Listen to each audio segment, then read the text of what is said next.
Hi అండి, welcome to my channel. ఈరోజు మన ఛానల్లో ఎక్కువగా ప్రోటీన్స్ అందే పౌడర్ని అయితే మీకు ఇక్కడ చూపించబోతున్నాను. చాలా ఈజీ ప్రాసెస్లో అయితే చూపించేస్తాను. ఎక్కడ మిస్ చేయకుండా కంప్లీట్గా అయితే చూడండి. స్టవ్ మీద ఒక కళాయి పెట్టుకుని అందులోనికి 1 కప్పు దాకా పల్లీలు తీసుకుంటున్నాను. పక్కా కొలతలతో అయితే చెప్తాను. ఒక్క చుక్క కూడా నూనె వాడకుండా ఈ పౌడర్ని అయితే ప్రిపేర్ చేసుకోవచ్చు. ఇది ఇడ్లీలో కానీ, చపాతీ కానీ, రైస్లో కానీ చాలా బాగుంటుందన్నమాట. సో ఇప్పుడైతే నేను ఈ వేరుశనగ గుళ్ళను నిదానంగా డ్రై రోస్ట్ చేసుకుంటున్నాను అనమాట. చాలా నిదానంగా ఫ్రై చేసుకోవాలండి. ఇది స్టవ్ని సిమ్లో పెట్టుకుని ఇలా నిదానంగా ఫ్రై చేసుకోవాలి. ఇలా నిదానంగా ఫ్రై చేయటం వల్ల పల్లీలు చక్కగా లోపల కూడా మంచిగా ఫ్రై అవుతాయి అన్నమాట. ఇలా పట్టుకుని చూడండి, తొక్కంతా చక్కగా ఈ విధంగా ఊడిపోవాలి. అప్పటిదాకా అయితే ఫ్రై చేయండి. ఇలా చక్కగా తొక్కంతా ఇలా వచ్చేసేస్తే స్టవ్ అయితే ఆఫ్ చేసేసుకోండి. ఇలా స్టవ్ ఆఫ్ చేసుకున్న తర్వాత దీనిలో కంప్లీట్గా హీట్ తగ్గిన దాకా పక్కన పెట్టుకోండి. ఈ లోపైతే నేను స్టవ్ ఆఫ్ చేశానండి. ఆఫ్ చేసిన తర్వాతే ఇక్కడ నేను మళ్ళీ ఒకసారి స్టవ్ని ఆన్ చేసి మళ్ళీ సిమ్లో పెట్టుకుని ఒక గుప్పిడి కరివేపాకుని తీసుకుని ఇందులోకి అయితే వేసుకున్నాను అనమాట. ఈ కళాయికి ఉన్న హీటు అండ్ పల్లీల్లో ఉన్న హీటు త్వరగానే ఈ కరివేపాకుని డ్రై రోస్ట్ చేస్తుందన్నమాట. ఈ హీట్కే చక్కగా మంచిగా ఫ్రై అయిపోతుంది. ఇది మీకు ఫ్రై అయిందా లేదా అని తెలియటానికి ఒక ఆకుని ఈ విధంగా పట్టుకుని నలిపి చూడండి. ఇలా పొడిగా అయిపోవాలన్నమాట. ఇలా అయితే చక్కగా పర్ఫెక్ట్గా కరివేపాకు కూడా మంచిగా డ్రై రోస్ట్ అయినట్టే. సో ఇప్పుడు స్టవ్ ఆఫ్ చేసేసుకుని దీన్ని తీసి పక్కన పెట్టుకుంటున్నాను. దీనిలో కంప్లీట్గా హీట్ తగ్గిందాక ఇలా పక్కన ఉంచేసుకోవాలి. అలా కంప్లీట్గా ఆరటానికి ఒక గిన్నెలోకి అయితే ట్రాన్స్ఫర్ చేసుకుంటున్నాను.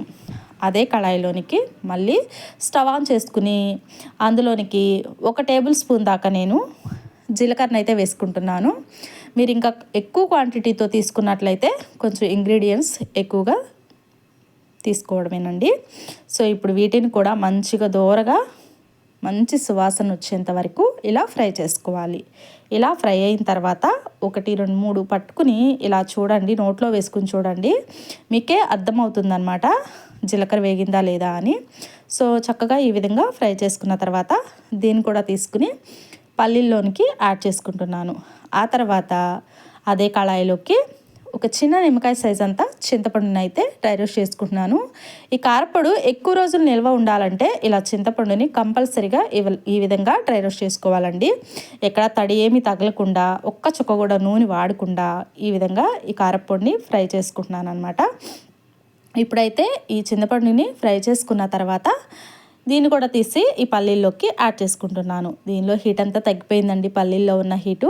ఇప్పుడైతే ఒక మిక్సీ జార్ తీసుకుని ఇందులోనికి ఫ్రై చేసి పెట్టుకున్న అన్నిటినీ ఇందులోకి యాడ్ చేసుకుంటున్నాను అనమాట.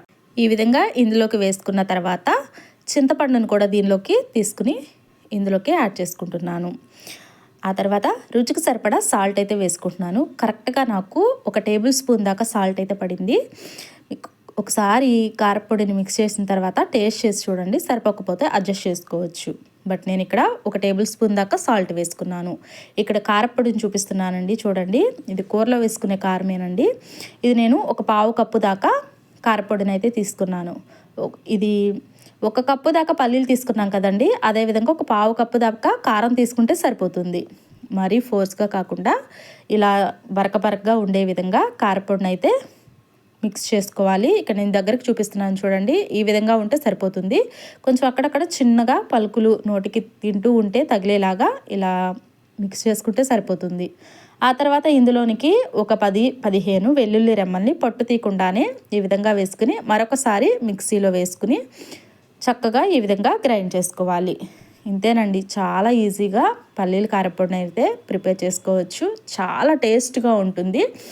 ఇలా చక్కగా మంచిగా ఈ విధంగా ప్రిపేర్ చేసుకుని ఒక డబ్బాలోకి స్టోర్ చేసి పెట్టుకున్నామంటే 1-2 నెలల దాకా పక్కాగా నిల్వ ఉంటుందండి. అంత చక్కగా మంచిగా సువాసనగా చాలా బాగుంటుంది. వాసన పోకుండా ఉండాలి అంటే వేసుకోగానే ఈ కారపొడిని ఇలా వేసుకోగానే వెంటనే మూత పెట్టుకోండి.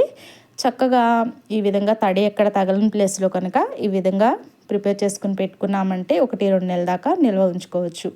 ఇడ్లీలో కానీ, దోశల్లో కానీ, రైస్లో కానీ చాలా బాగుంటుందండి. తప్పకుండా ప్రిపేర్ చేసుకోండి. మీరు కూడా ఎలా కుదిరిందో కామెంట్ సెక్షన్లో కామెంట్ చేయండి.